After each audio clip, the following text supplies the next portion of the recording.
मेरे पाइनएप्पल, क्या हाल चाल। तो आज हम करेंगे हमारा next chapter, that is AOI। अब मैं भाषण नहीं दे रहा हूँ जो तुम बेड पे बैठ के ना ऐसे लेटते हुए अपना ये लेक्चर सुनो। चुपचाप कॉपी पेन निकालो और मेरे साथ साथ करो सारे क्वेश्चंस, ठीक है। चलो फिर आज हम शुरू करेंगे AOI।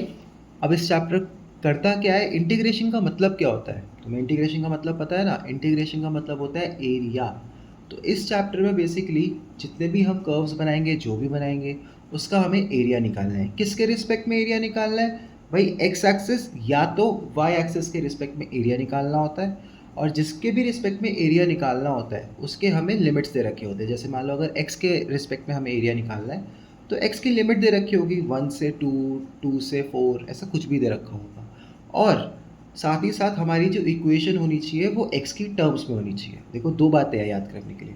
तुम्हें एरिया निकालना है तो एरिया निकालने के लिए तुम्हारे पास एक इक्वेशन होगी। उस इक्वेशन को या तो तुम एक्स की टर्म्स में लिख सकते हो या तो तुम वाई के टर्म्स में लिख सकते हो। मुझे कैसे पता चलेगा मुझे एक्स के टर्म्स में लिखना है या वाई के टर्म्स में लिखना है? तो ये बात तुम्हें पता चलेगी हमारी लिमिट्स देख के और कौन सा एक्सेस में बोला हुआ है वो देख के। ठीक है, अगर हमें बोला है कि with respect to x axis निकालो या एक्स एक्सिस की लिमिट्स दी हुई है तो हम हमारी इक्वेशन को एक्स के टर्म्स में लिखेंगे ताकि हम उसको इंटीग्रेट कर पाए। और अगर हमें दे रखा होगा वाई के टर्म्स में तो हम उसको ऐसे लिखेंगे ताकि वाई के टर्म्स में हमारे पास उसका सॉल्यूशन हो जाए। ठीक है। अच्छा, अब इसमें कर्व दो तीन तरह के हो सकते हैं। एक तो सिंपल कर्व्स होते हैं, मतलब जैसे एलिप्स हो गया, सर्कल हो गया, पैराबोला हो गया, या फिर कॉम्बिनेशन हो सकता है। कॉम्बिनेशन किस चीज़ का हो सकता है, कर्व्स हो सकती हैं और लाइंस हो सकती हैं। ठीक है, तो देखो सिंपल कर्व्स में पहले हम सीखेंगे एलिप्स क्या होता है। एलिप्स का जनरल फॉर्मूला होता है x square upon a square plus y square upon b square equals to 1। ये उसका जनरल फॉर्मूला है। तुम्हें पेपर में कैसा मिलेगा, यहाँ पे कुछ 4 लिखा हो सकता है, यहाँ पे 16 लिखा हो सकता है, ऐसा कुछ भी मिल जाएगा। ए और बी की वैल्यू पुट होगी वहाँ पे। ठीक है, और एलिप्स दिखता कैसा है, कुछ ऐसा दिखता है। ठीक है, अब अगर बोल लो मानो उसने ऐसा दे दिया कि तुम्हें एक्स के टर्म्स में निकालना है, एक्स एक्सिस के टर्म्स में निकालना है, कहाँ से कहाँ तक, ज़ीरो से लेके ए तक। कहाँ से कहाँ तक, ज़ीरो से लेके ए तक निकालना है। तो तुम क्या करोगे, बेसिकली उसका मतलब क्या हो गया, उसका मतलब हो गया हमें, देखो ये कर्व हो गया ना, ये कर्व है, इस कर्व को हमें एक्स एक्सिस तक जाना है क्योंकि एक्स एक्सिस के पर्सपेक्टिव में बोल रहा है। तो इस एक्सिस पे कहाँ जाएंगे हम, ऐसे कर्व पे तरफ जाएंगे, नीचे की तरफ। हमेशा जहाँ भी बोल रहा होता है उसकी तरफ जाना होता है। तो अगर मैं इस कर्व से ऐसे नीचे की तरफ आऊँ, इस कर्व से, तो पूरा कौन सा एरिया कवर हो गया, ये वाला एरिया कवर हो गया। ठीक है, यानी बेसिकली मुझे जो भी मैं इंटीग्रेट करूँगा उससे मेरा ये वाला एरिया आ जाएगा।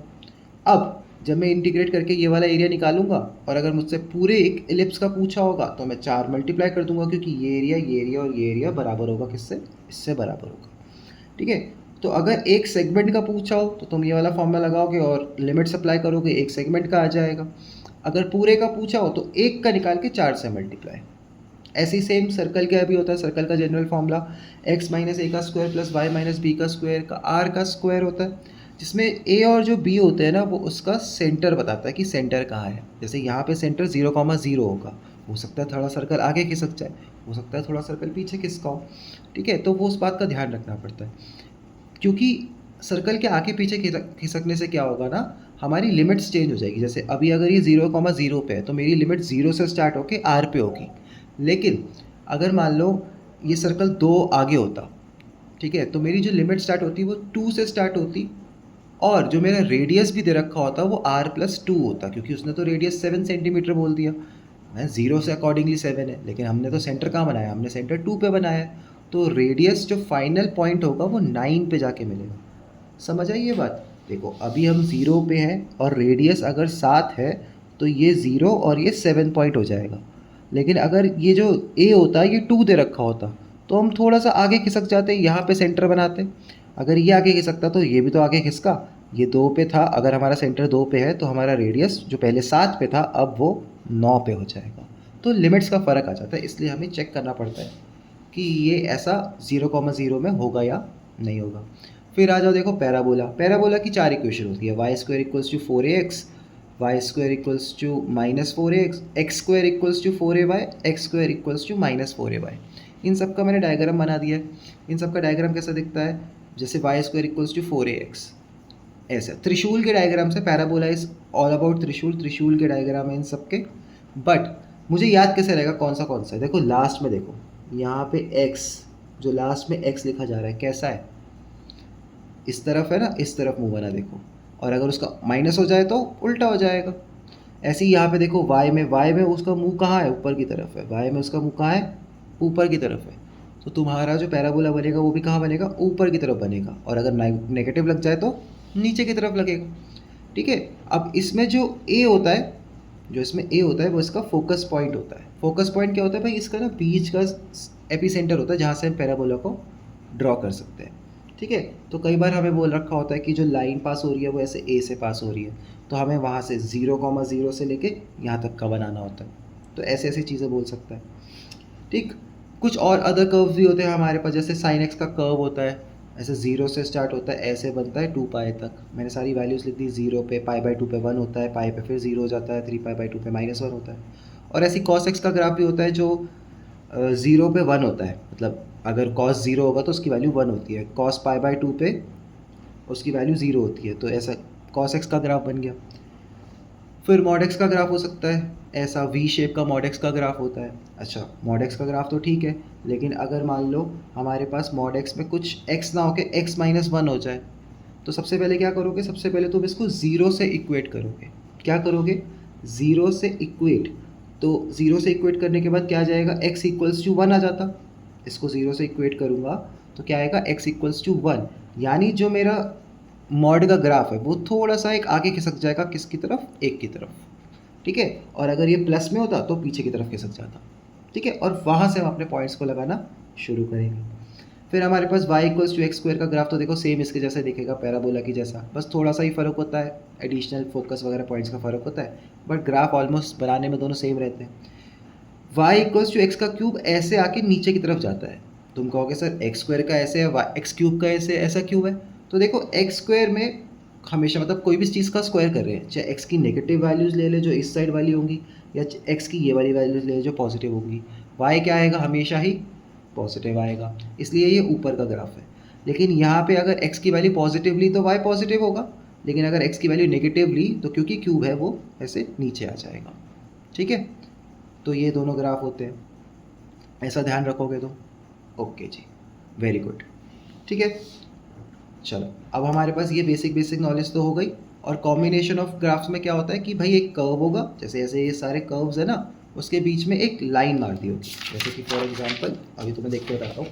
देखो क्या होगा, जैसे मान लो उसने हमें बोला कि आपका पास एक सर्कल है। ओके जी, हमारे पास एक सर्कल है, हमने सर्कल बना भी लिया, जिसका ओरिजिन क्या है, सर्कल का ओरिजिन है हमारे पास 0,0। ठीक है। तो इसकी कोई इक्वेशन अपने मन से बना लेते हैं, x² + y² = 25 लिख लेते हैं। ठीक है, ये मेरे पास हो गया। और हमें उसने बोला कि y = x की एक लाइन भी है। क्या है, y = x की एक लाइन है। अब देखो y = x भी इस पर ड्रॉ करना पड़ेगा, तो मैं y = x ऐसे ड्रॉ करूँगा। ये होती है y = x की लाइन। क्या होती है ये, y = x की लाइन। अब तुम ध्यान से देख पा रहे हो कि मेरा जो ये ग्राफ है ये दो लाइंस के नीचे आ गया। किसके रिस्पेक्ट में निकालना है, with respect to x axis. ठीक है, किसके रिस्पेक्ट में निकालना है, with respect to x axis के रिस्पेक्ट में निकालना है हमें। ठीक है, पॉजिटिव वाली, पॉजिटिव एक्स एक्सिस के टर्म्स में निकालना है बस। तो अब देखो हुआ क्या, अगर मैं पॉजिटिव एक्स एक्सिस की तरफ देखूं तो एक तो ये लाइन जा रही है पहले ऐसे, है ना, कहाँ तक जा रही है, यहाँ तक, इस पॉइंट तक ये लाइन डोमिनेटेड है भाई। पॉजिटिव एक्स एक्सिस से इस पॉइंट तक ये लाइन डोमिनेटेड है। सबसे पहले अगर मैं x की तरफ जाना चाहूँगा तो मैं इस लाइन से जाऊँगा, ऐसे ऐसे, ये लाइन डोमिनेटेड है। और उसके बाद अगर मैं इसके दांत देखना चाहूँगा तो ये कर्व डोमिनेटेड है। ध्यान से देख पा रहे हो तुम, पहले लाइन की जो इक्वेशन है वो डोमिनेटेड है, उस पॉइंट के बाद, पॉइंट ऑफ इंटरसेक्शन के बाद जो सर्कल का कर्व है वो डोमिनेटेड है। तो हमें ये ऐसे ढूंढना पड़ेगा। अब इस ऐसे टाइप में क्वेश्चन में क्या होता है, हमें लाइन का भी इंटीग्रेशन करना पड़ेगा और सर्कल का भी इंटीग्रेशन करना पड़ेगा, लेकिन लिमिट्स डिसाइड करनी पड़ेगी। क्या डिसाइड करनी पड़ेगी, लिमिट्स। जैसे कि फॉर एग्जांपल सबसे पहले तो इसको हम वो निकालो, इसका इंटरसेक्शन पॉइंट निकालो। इंटरसेक्शन पॉइंट कैसे निकालते हैं आप, इसकी वैल्यू को इसमें पुट कर दो, तो x² + y = x² होली तो 25, 2x² = 25/25, x² = 25/2, तो x इक्वल्स टू 5/√2। क्या आई x की वैल्यू मेरे पास 5/√2 आई। ठीक है, तो यानी ये लाइन पे देखो, अगर मैं यहाँ से एक लाइन ड्रॉ कर लूँ, ये लाइन जो ड्रॉ कर लूँ जो दोनों लाइन को और सर्कल की इक्वेशन को अलग कर रही है, तो उसका जो ये इंटरसेक्शन वाला पॉइंट होगा x वाला, मुझे सिर्फ x वाले से मतलब है, मुझे y वाले से वैसे भी कोई मतलब नहीं होता क्योंकि मैं x के रिस्पेक्ट में देख रहा हूँ चीज़ें। तो उस पॉइंट है 5√2, क्या है वो पॉइंट? मतलब इंटरसेक्शन पॉइंट नहीं है, इंटरसेक्शन पॉइंट में तो y की भी वैल्यू होती, बट अगर उसका x एक्सेस पे देखा जाए तो x एक्सेस पे वो पॉइंट 5/√2 है। तो अब देखो, जब भी मैं इंटीग्रेशन करूँगा ना, तो देखो लाइन का इंटीग्रेशन क्या है, y की इक्वेशन, y के टर्म्स में x है, और मैं तुम्हें क्या बताया था अभी थोड़ी देर पहले कि मुझे अगर x एक्सेस के रिस्पेक्ट में देख रहा हूँ तो मेरे पास x में इक्वेशन होनी चाहिए, सिंपल एक x में इक्वेशन होनी चाहिए मेरे पास यहाँ पे है। तो x dx, इसका इंटीग्रेशन कहाँ से कहाँ तक, भाई ये लाइन कहाँ से कहाँ तक जा रही है, ये लाइन का डोमिनेशन 0 से स्टार्ट है, ये लाइन का डोमिनेशन 0 से स्टार्ट है, कहाँ तक जा रहा है 5/√2 तक जा रहा है। ठीक है, ये लाइन का डोमिनेशन 0 से स्टार्ट होके कहाँ तक डोमिनेट कर रहा है 5/√2 तक। उसके बाद जो 5/√2 से लेके एंड तक करेगा, यानी 5 तक करेगा, ये वाला पॉइंट 5,0 है ना, क्योंकि इसका रेडियस का स्क्वायर 25 है। मुझे कैसे पता चला 5,0 है, क्योंकि रेडियस का स्क्वायर इज़ 25, तो रेडियस इज़ 5। तो 5/√2 से लेके 5 तक कौन डोमिनेटेड है, सर्कल डोमिनेटेड है। किसका डोमिनेशन आ रहा है यहाँ पे, ये वाला रीजन किसके अंदर आ रहा है, देखो सर्कल के अंदर आ रहा है, सर्कल की लाइन के अंदर आ रहा है। ठीक है, अब लेकिन सर्कल की इक्वेशन ना मेरे पास सिर्फ y में है ना सिर्फ x में, तो मुझे इसको y सिर्फ x में बनाना होगा। तो सर्कल की इक्वेशन बना लेते हैं यहाँ पे, y² equals to 25 minus x का square, y equals to √25 minus x का स्क्वायर। तो देखो मेरे पास सिर्फ x के टर्म्स में सर्कल की इक्वेशन आ गई। ठीक है, जो कि मैं यहाँ पे यूज़ करूँगा 25 माइनस एक्स का स्क्वायर। अब बस, अब इसका इंटीग्रेशन तुम्हें इस साइड भी इंटीग्रेशन करना है, इस साइड भी इंटीग्रेशन करना है, और तुम्हारा आंसर तुरंत आ जाएगा। इंटीग्रेशन करने के बाद वैल्यूज़ पुट कर देना, जैसे इसमें क्या लगेगा, इसमें तो टाइप 11 लगेगी तुम्हारी। ठीक है, और इसका नॉर्मल इंटीग्रेशन होता है। ठीक है जी, तो ये ऐसे टाइप के क्वेश्चन होते हैं जिसमें हमारे पास कंबाइन फिगर्स होती हैं। समझ आया टॉपिक? एक बार दोबारा रिवाइज करते हैं और फिर नेक्स्ट वीडियो से, ये तो हमारा थ्योरी वाला पार्ट हो गया, नेक्स्ट वीडियो से हम इसके क्वेश्चंस करेंगे और फटाफट इस चैप्टर को डन कर देंगे उसी वीडियो में। तो देखो एक बार अगर हम रिवाइज करें तो हमारे पास AOI, area under application of integration, integration का मतलब ही होता है एरिया निकालना। अब इसका तो सिंपल कर्व्स हो सकते हैं इसमें, या फिर कॉम्बिनेशन हो सकता है। सिंपल कर्व्स में एलिप्स है हमारे पास, सर्कल है हमारे पास, पैराबोला है। एलिप्स का डायग्राम ऐसा दिखता है, सर्कल का डायग्राम ऐसा होता है, पैराबोला का ये सब चीज़ें होती हैं।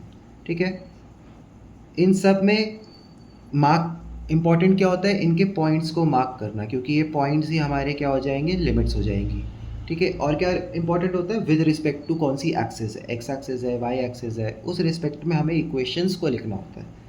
ठीक है, फिर हमारे पास ये सारे डायग्राम आ जाएंगे, ये सारे कर्व्स आ जाएंगे, साइन एक्स का, कॉस एक्स का, मॉड एक्स का, मॉड एक्स माइनस 1 का। ध्यान रखना है इस मॉड एक्स माइनस 1 का, ऐसे वाले क्वेश्चन पूछते हैं पेपर में कि उसमें तुम्हें एक इक्वेशन दे रखी होगी मॉड के अंदर, तो तुम्हें पहले उस इक्वेशन से एक्स की वैल्यू निकालनी पड़ेगी, वो तुम्हारा स्टार्टिंग पॉइंट हो जाएगा। ठीक है, फिर x y equals to x square का graph, y equals to x cube का ग्राफ, ये सब हमने देख लिया। इसके बाद हमने कॉम्बिनेशन वाली फिगर देखी, तो कॉम्बिनेशन वाली फिगर में हमने क्या देखा कि एक सर्कल होता है, मैं थोड़ा सा डायग्राम बड़ा कर लेता हूँ यहाँ पे। ठीक है, क्या होता है, एक सर्कल हो सकता है, पैराबोला हो सकता है, एलिप्स हो सकता है, कुछ भी हो सकता है, और उसको काटती हुई एक लाइन हो सकती है, उसको क्या हो सकता है, उसको कट करती हुई एक लाइन हो सकती है। और अगर एक्स एक्सिस के रिस्पेक्ट में बोला है तो तुम देखो यहाँ पे मैं एक ड्रॉ करूँगा, इसके पॉइंट ऑफ इंटरसेक्शन से मैं एक लाइन ड्रॉ करूँगा, तो तुम्हें दिखेगा कि शुरुआत में तो जो लाइन की इक्वेशन होगी, शुरुआत में जो लाइन की इक्वेशन होगी वो डोमिनेटेड है। ठीक है, और बाद में जो सर्कल की लाइन है, वो डोमिनेटेड है। ठीक है, तो 0 से लेके इस इंटरसेक्शन यहाँ पे इस एक्स एक्सिस वाले पॉइंट तक, जो कि 5√2 था हमारे इस क्वेश्चन के लिए, वो लाइन वाला ग्राफ इंपॉर्टेंट था, और वहाँ से आगे तक 5/√2 से 5 तक हमारा कौन सा इंपॉर्टेंट था, हमारा सर्कल ऑफ इक्वेशन इंपॉर्टेंट था। ठीक है, ऐसे ही करना होता है, इलिप्स आ जाए कुछ भी आ जाए उसमें ऐसे ही करना होता है। ठीक, ओके। अच्छा, अगर वाई एक्सेस बोला होता तो क्या होता, सेम क्वेश्चन में अगर वाई एक्सेस बोला होता, ऐसे सेम क्वेश्चन में अगर वाई एक्सेस बोला होता तो ये वाला इंटरसेक्शन का पॉइंट हम वाई में कर देते। देखो कहाँ पे कर देते, वाई में कर देते, एक्स की जगह वाई में कर दिया। ठीक है, और जो हमें पॉइंट चाहिए होता वहाँ पे वो एक्स वाला नहीं चाहिए होता, वो वाई वाला चाहिए होता। जैसे मैंने यहाँ पे एक्स वाला पॉइंट निकाला है ना, इसको तुम वाई में पुट करते, जो कि सेम ही आता क्योंकि एक्स इक्वल्स टू वाई है, तो सेम ही आ जाता है इसके लिए। तो पहले हम यहाँ से यहाँ तक लाइन को यूज़ करेंगे। ठीक है, यहाँ से यहाँ तक लाइन की इक्वेशन यूज़ हो जाएगी, उसके बाद सर्कल की इक्वेशन यूज़ हो जाएगी। ठीक, समझ आया?